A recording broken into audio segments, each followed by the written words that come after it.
big comeback there to tie it, and you had a big regular season, but just the disappointment you must be feeling over being knocked out in the first round.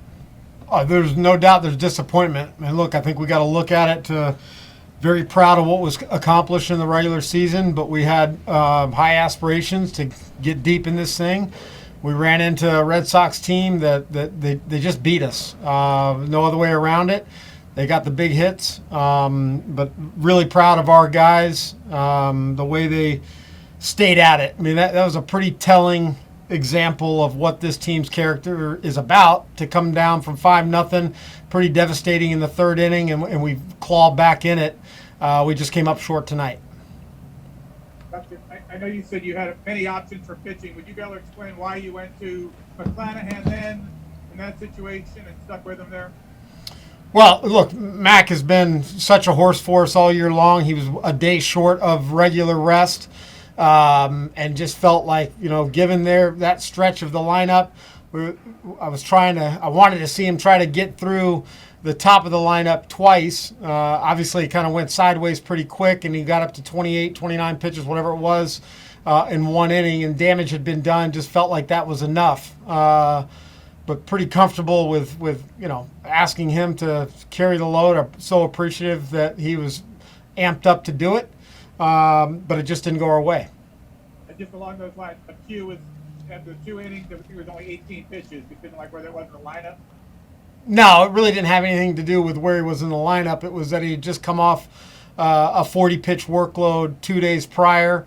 He was efficient, really efficient, but was confident. Look, we weren't going to let McHugh face Schwarber a second time. And then with McClanahan, I didn't think there was anything wrong with getting him in there to let him get settled before, coming in on not being a clean inning. Adam Berry? Kevin, just kind of how do you reconcile all that this team accomplished in the regular season with the early exit? I'm sure it's pride for what you've done and then disappointment. Just kind of how do you handle that mix right now?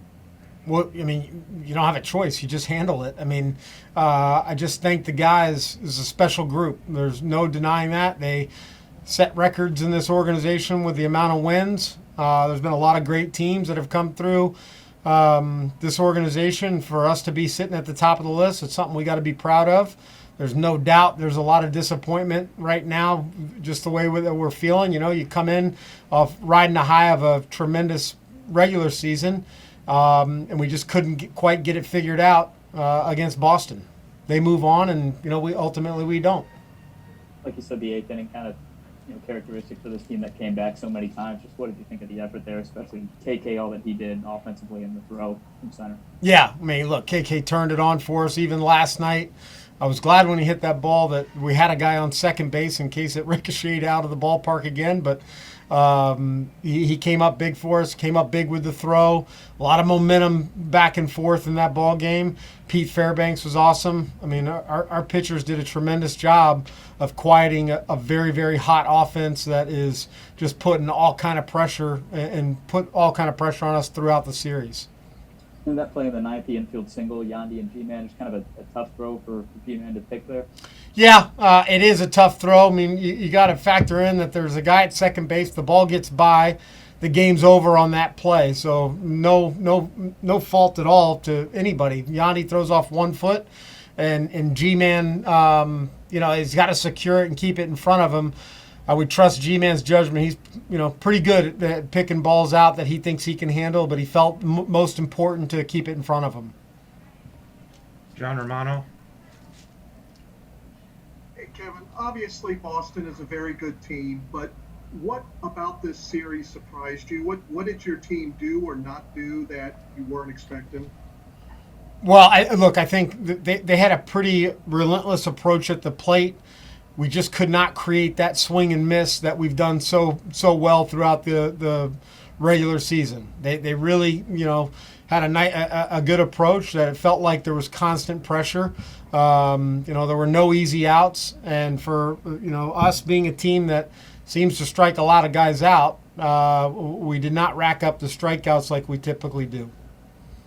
And considering all that was accomplished in 6 months of a regular season, is it unfair to say that it gets wiped out by 4 days in October? Yes, I would think that would be unfair. These guys should be very proud. I know I am of what was accomplished. You're allowed to be proud and also disappointed at the same time. And coming into spring training, there's no denying this team had high aspirations. Eric and his staff did a tremendous job of building or adding to the core that was here and replacing pieces that have really helped us. But I can't look at this team as a disappointment. That I would say that's unfair.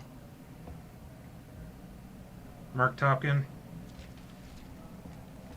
Yeah, Kevin, what was the sense of the players? Were guys mad? Were they throwing stuff? Were they just kind of mellow and disappointed just when you talked to them? Yeah, they were pros like they always are. Just professional. No doubt the mood was somber. Good reason.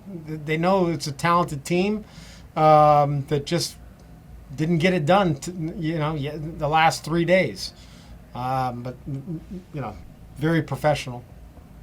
I got you two other quick things. Just go back to McClanahan for a second. Was your thought that he'd be able to give you, 2, 3, 4 innings, kind of cover Yeah. a chunk of the game there? Yes, that was the thought. Basically 2 times through or 1.5 times through. I think it was just a matter of location. I mean, he was having trouble with some of the lefties, it seemed like. Yeah. And notice that a little bit. I mean, again, credit the Red Sox lineup. Even the game that he pitched really well, there were balls that they handled. It wasn't a ton of swing and miss. They had a good approach against him.